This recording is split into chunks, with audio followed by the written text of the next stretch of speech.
Exam से 2 दिन पहले। अरे यार, कल मेरा एग्जाम है और मैंने अभी तक कुछ नहीं पढ़ा। एग्जाम से 1 दिन पहले।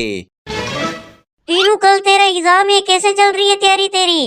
अबे यार, कुछ नहीं पढ़ा मैंने। एग्जाम से 2 घंटे पहले। अरे यार, 2 घंटे रह गए एग्जाम को, अभी तक मैंने कुछ नहीं पढ़ा, क्या करूं? लो बेटा, मास्टर जी आ गए।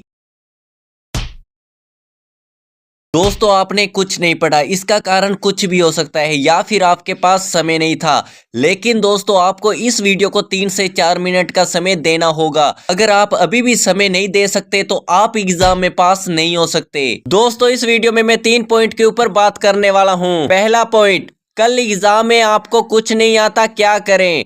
दूसरा पॉइंट, क्वेश्चन नहीं आता, क्वेश्चन का आंसर कैसे दें। तीसरा पॉइंट, अभी आपके एग्जाम में 10 से 15 दिन का समय है। इस 10 से 15 दिन के अंदर आप कैसे सिलेबस कंप्लीट कर सकते हैं। आप किसी भी क्लास में हो, चाहे आप हाफ ईयरली एग्जाम की तैयारी कर रहे हैं या बोर्ड एग्जाम की, आप इस ट्रिक का इस्तेमाल कर सकते हैं। तो इस वीडियो को पूरा देखना। दोस्तों, सबसे पहले हम पॉइंट नंबर 2 की बात करेंगे कि आपको क्वेश्चन नहीं आता तो आपको उसका उत्तर कैसे देना है। सबसे पहले आपको कोई भी क्वेश्चन नहीं छोड़ना। आपके एग्जाम में जितने भी क्वेश्चन आते हैं उन सभी को आपको करना है, क्योंकि दोस्तों जब आप बिल्कुल भी नहीं करते तो एग्जामिनर आपको नंबर नहीं देगा।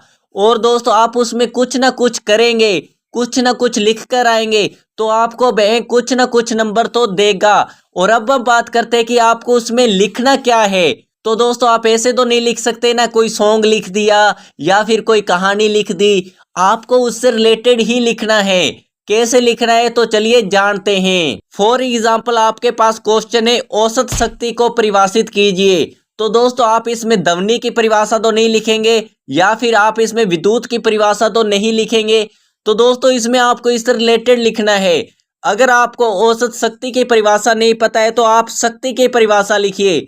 शक्ति तो हर कोई जानता है, जिसको कार्य कहते हैं।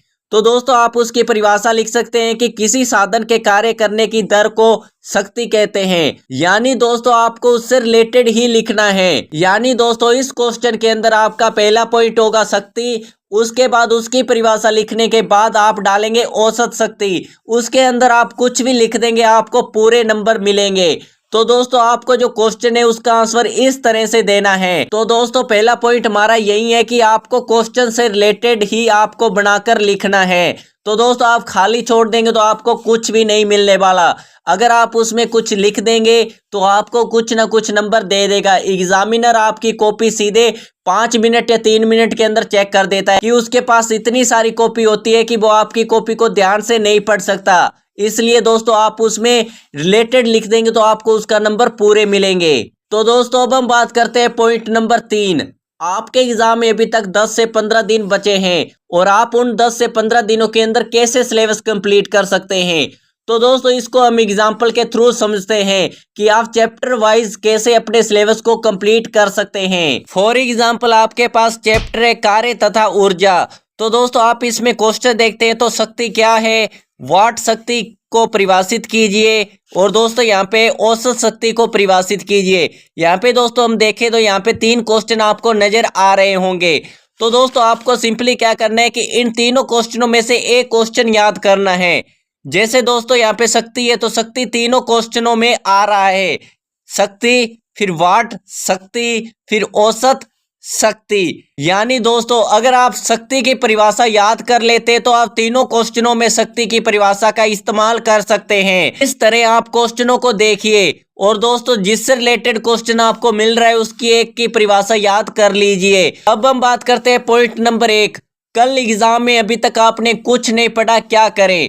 आप 2 से 3 दिन पहले ही कहने लग जाते हैं, यार मैंने कुछ नहीं पढ़ा, यार मैंने कुछ नहीं पढ़ा, यार मैंने कुछ नहीं पढ़ा। ऐसे करते करते ही आपका पूरा समय खराब हो जाता है। अगर आप खुद को कोसने की बजाय उसमें कुछ याद कर लेते तो आप 20 से 25 नंबर का याद आसानी से कर सकते थे। अगर अभी तक आप इस वीडियो को देख रहे हैं अपने एग्जाम से 6 या 7 घंटे पहले,